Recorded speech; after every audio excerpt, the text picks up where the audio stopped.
Far, far away beyond the northernmost mountains, in the land of glaciers and icebergs, in the land of the midnight sun and the aurora borealis, there lives a great civilization of polar bears. These great and proud polar bears can live among the ice and snow because, as any one of them will tell you, polar bears never, never feel cold. In this community of polar bears, there lived a polar bear family. There was a father, a mother, and a little girl polar bear. They all had shiny black noses and shiny black eyes and a heavy fur coat of pure white. They were an average polar bear family. The parents had average polar bear jobs, and they lived in an average polar bear house in an average polar bear neighborhood with lots of other polar bears. In fact, you might say that everything about this polar bear family was quite normal and, well, average. Except for the little polar bear. This little polar bear felt she was not normal. She felt she was not average. She was different. Different from any other polar bear she had ever known. Deep inside, she felt lonely and afraid because of how peculiar and odd she thought she was. She'd felt this way for quite a while. When the little polar bear was still very young, but old enough to sleep in her own bed, late one night, in the frigid darkness, the little polar bear shivered. Now, shivering in the cold would be fine, perfectly normal, in fact, if this little polar bear was a little child. But she was a bear, and not just any kind of bear. She was a polar bear. Polar bears are the greatest of all bears, her father had told her many times. No other bears can live here in the icy north, only the proud, strong polar bear, we who are never, never cold. But the little polar bear was cold. What would her friends think? What would her parents say? A polar bear that was cold? Who ever heard of such a ridiculous thing? I know, the little polar bear decided. I'll just pretend I'm not cold. I'll go to school and play with my friends just like everyone else and pretend nothing's wrong, and after a while, these feelings will all just go away. And it worked for a while, until the other polar bears asked her to go out playing after school. Come on and play with us. We're going to build a snow fort. Hey, no, we're going to go float on the icebergs. No, come on with us. We're going to go fishing in the bay.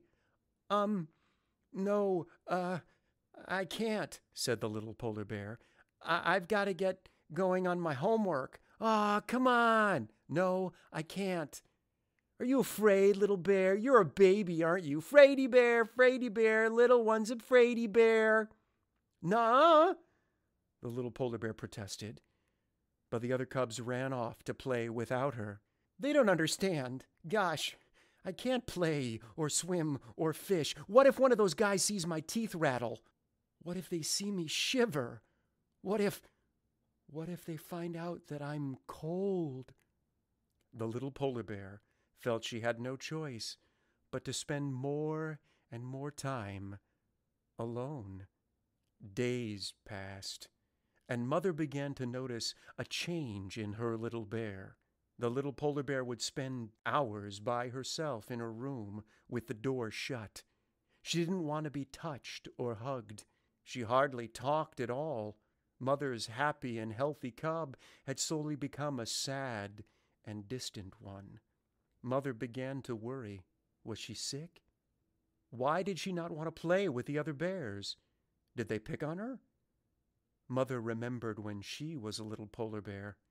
Other little cubs can be so cruel sometimes, Mother thought to herself. I remember my first day of school, when I was so scared and shy. The only bears I had known were my mama and her sister who raised me. Mama and Auntie always made a big fuss about how big and beautiful I'd be when I grew up. They could tell, they said, from my broad black paws. I was very proud of them. So when I sat down at my desk on that first day, I placed my paws grandly across my desk. That was all the other cubs needed. Hey, Bigfoot, you're supposed to put your hind paws underneath the desk. Geez, look at those paws. Hey, who was your daddy? A walrus? Looks like you got fins, not paws. I cried all the way home. It's not easy being different. But Mama and Auntie said those differences make us strong. They were right, too. I grew up to be a big, beautiful bear. Just then, the little polar bear came running in from the outside. She ran straight past her mother and flew into her room. Slam! Mother ran after her. Little bear, she began. Then Mother fell silent. Softly through the door, she could hear the little polar bear crying. Little bear, Mother asked again. What's wrong? Nothing, Ma, the little polar bear said from inside, breathing hard to control her crying. I just want to be alone for a little while. Sweetheart, if you tell me what's wrong, maybe I can help.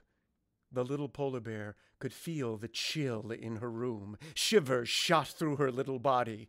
The cold feelings had returned again as she was walking home from school. A violent north wind had blown sheets of snow into her face all the way home. Her face and paws now felt icy hot, like the snow had somehow burned them. The little polar bear rubbed her face. Mom, I just don't feel too well. I just need to be alone right now, okay? Mother shook her head. Little bear, if you're sick, I better look you over. Come on, open up. Yes, Mother. The little polar bear wiped her nose with her paw and slowly opened the door. She looked up at her mother with her shiny black eyes. Really, Ma, I'll be okay. What's the problem this afternoon? I have an upset stomach, I guess. The little polar bear looked down at her hind paws. I've just been noticing, Mother said, raising the little bear's chin with her paw, that you haven't been playing with all the other polar bears lately. Do you not like their games? No, I like them a lot. Her voice quivered and she pulled away. Then why don't you play? You spend so much time alone. Where do you go? Nowhere, Ma. I just like to be alone, that's all. She was scared now. Why was her mother asking all these questions? Her mother did not know her secrets. How could she? The little bear had not told a soul. She had just quietly shivered, alone. She didn't like lying to her mother. She knew she shouldn't. But how could she tell her? A lump began to grow in her throat, and her eyes burned. Mother put her great black paw on the cub's little white head. Are you sure nothing's wrong? Yes, said the little polar bear and looked away. She wanted to cry out, Mama, I'm cold. I'm scared. I don't know what it means. Mama, I'm scared. I'm so scared. But she said nothing. She felt so ashamed. How could she tell her? What would she think? Mother, can I go now? She asked, scraping her bottom left paw on the floor. Yes, little one, Mother said with a sigh, but don't stay in your room too long. Father will be bringing dinner home soon. The little polar bear felt sick in the pit of her stomach as she closed the door to her room. What had she done to deserve this? What could she have done that was so awful that she'd been cursed with such horrible feelings? No one has ever felt this way, she thought. What was she going to do? The day was ending, and dark shadows flickered across the floor from the window in her room. She was so confused, so afraid, so very, very alone.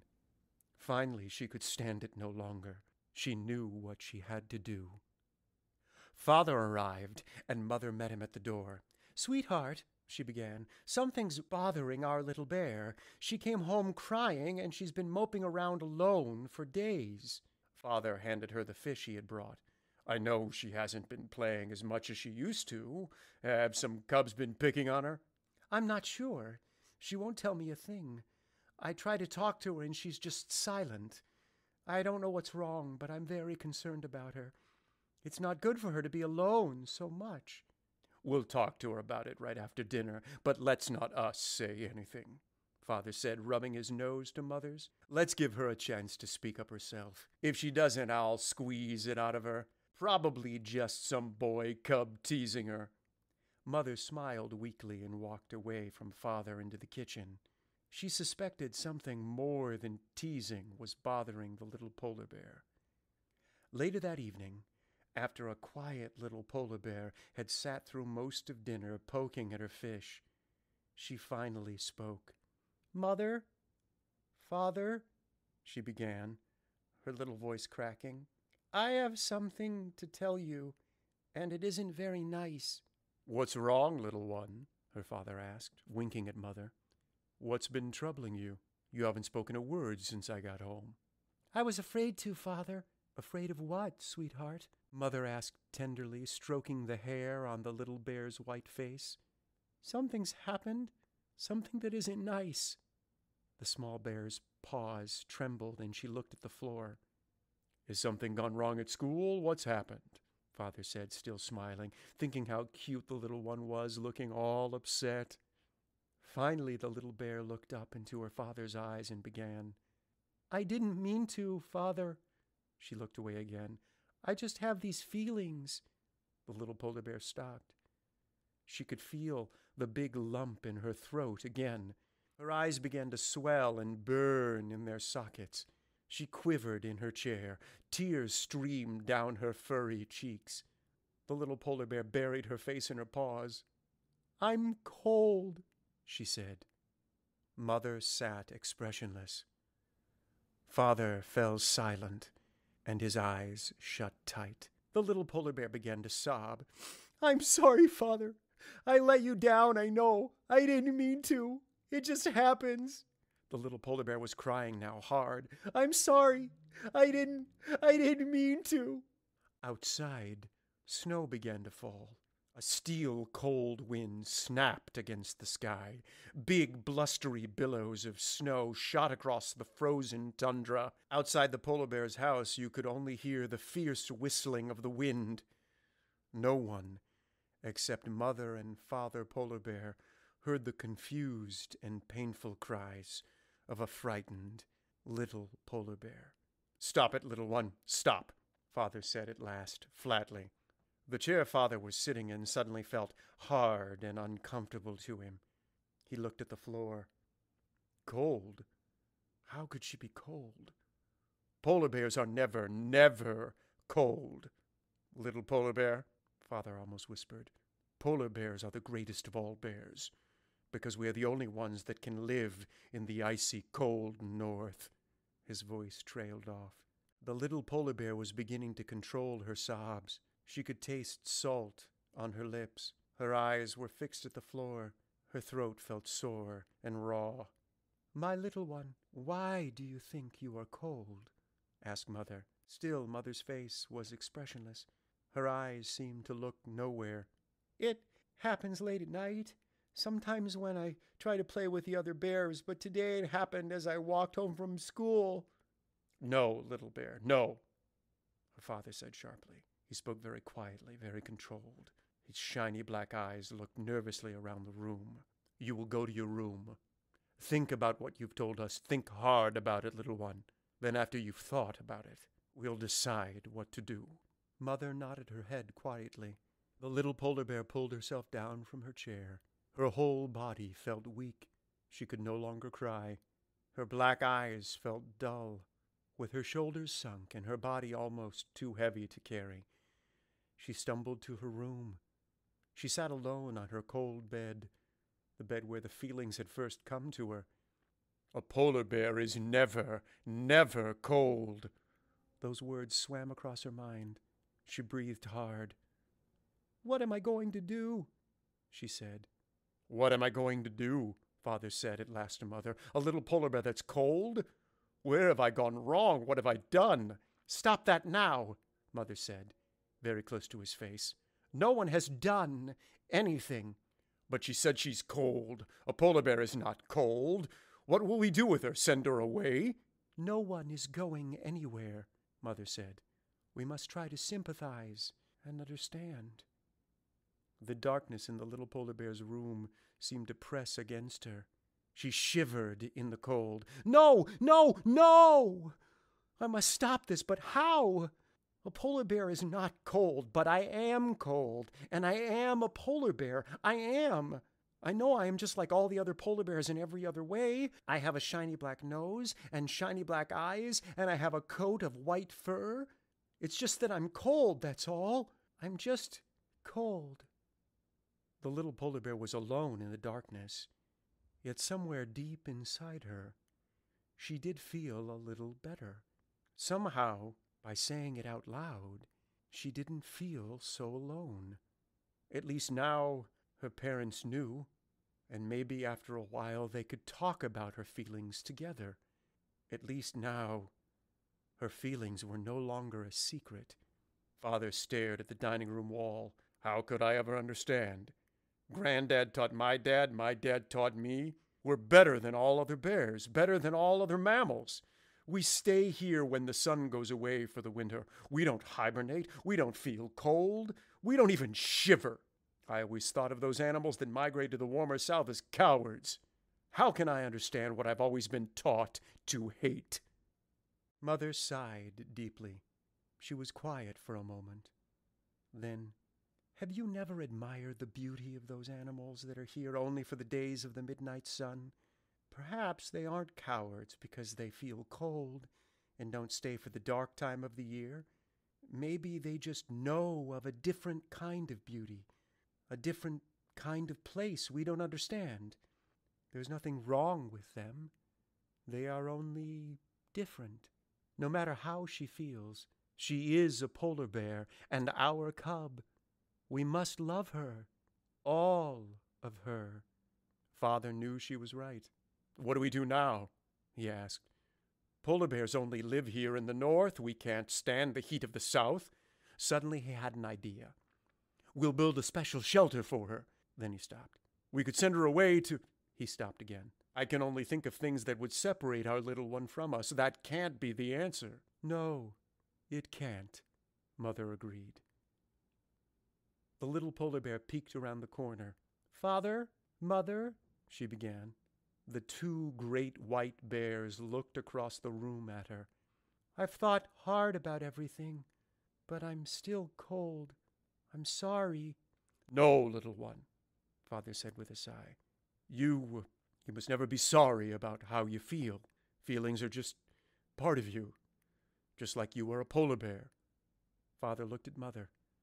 Feelings are just you.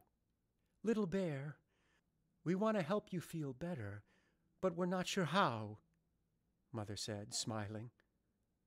The little bear ran to her mother. The big bear picked her up in her great white arms and held her close. I think I know, the little polar bear said. Maybe, just maybe, there are other polar bears who feel cold like me. Father began to protest, but Mother held her paw to her nose to quiet him. Go on, little one, she said. I think if I ask, I'll need your help, though. We'll see if any other polar bears are cold, and then us cold ones can try to help each other. Her little voice bubbled with excitement. Oh, we'll try, little one, Mother said. We'll try. Late that night, after everyone else was asleep, Father Bear lay looking up at the ceiling. Many, many things had happened that day, things he didn't think he could ever understand. He rubbed his paws together and rolled over on his side. Polar bears are never, never cold. Father blinked hard at the darkness and shivered.